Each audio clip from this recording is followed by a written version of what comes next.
Well, good evening.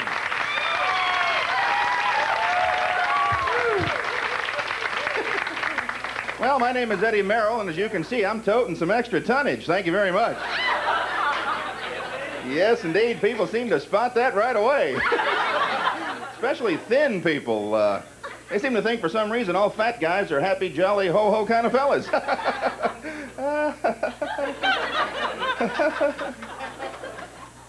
You don't realize a lot of us are about one fat joke away from loading up that rifle.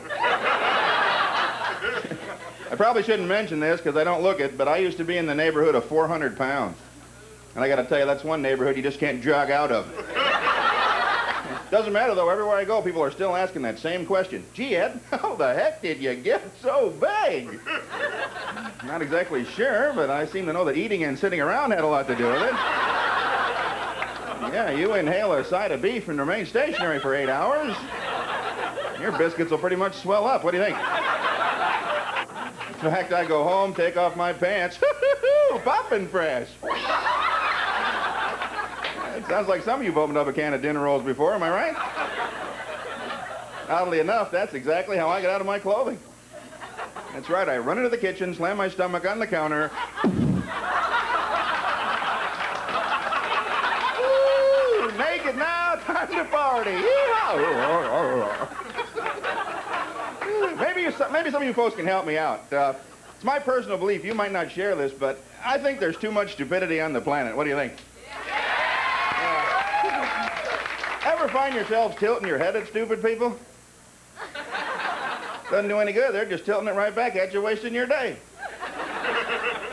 Perhaps you don't understand this. We're in a brand new era, aren't we? 1989, brand new year, almost the end of the decade, brand new president whose wife could stop a bus. You ever think George makes Barbara wear that hat with the big buckle on the front of it and then says, "Make love to me, you pilgrim sex machine"? Probably not. Now, I'm serious. How do you people deal with the sub-morons you have to face in your daily life? The Nimnos, the Nimrods, the nincompoops, that occasional annoying retail sales clerk we seem to bump in every once in a while. Maybe you know what I'm talking about. Maybe you've never had that experience, but for some reason, whenever I go into a store and I start to look around, I become a retail sales clerk magnet. Why the hell is that? I get 10 or 12 of these people sticking to me like thistles on a wool sock. You know what I'm talking about? Like somebody elected me Mr. Velcro and failed to fill me in.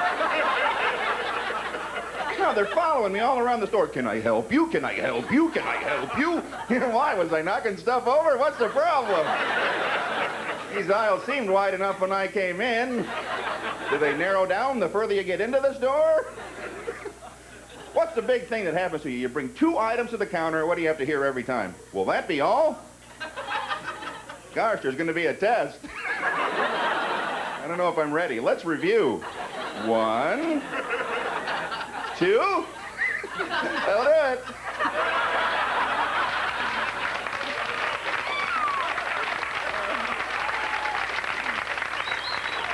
I'm only hiding the stuff I want to steal.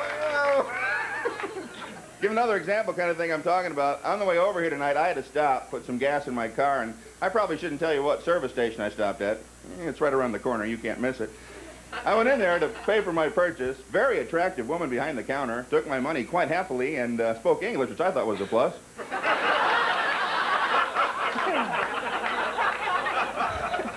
Behind her on the wall is a sign that says, "Positions available." What a pleasant community. Now, admit this. As a citizen, you can see a sign like that, have a chuckle, and be on your way, am I right? But as a comedian, I'm required by local ordinance to make a statement.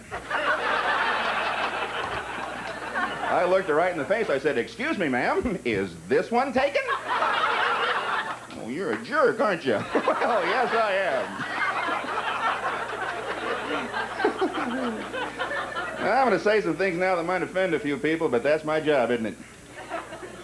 Women are smarter than men. Wouldn't you agree? Yeah. Always one or two guys. No! They're dumb as hell, that's why they're with us.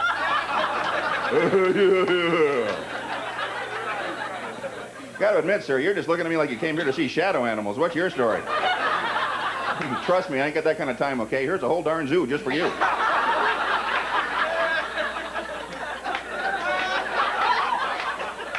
I'll say this, though. As smart as you ladies are, I think some days you send that wonderful brain of yours on a vacation, don't you? Yeah. Some mornings you wake up, your eyes pop open. I think I'm going to make some man's life a living hell.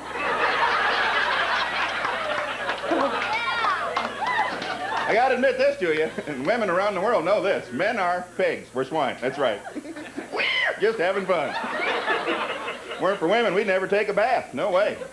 That underwear could come marching toward us. We'd give it another day. Hi-ho, hi-ho, it's off to work I go.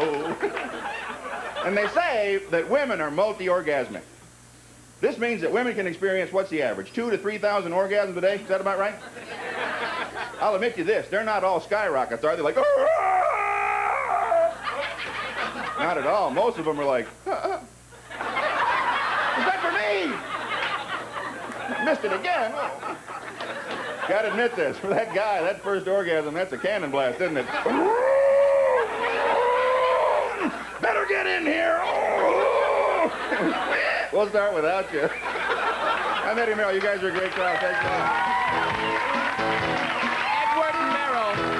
Thank you, Edward.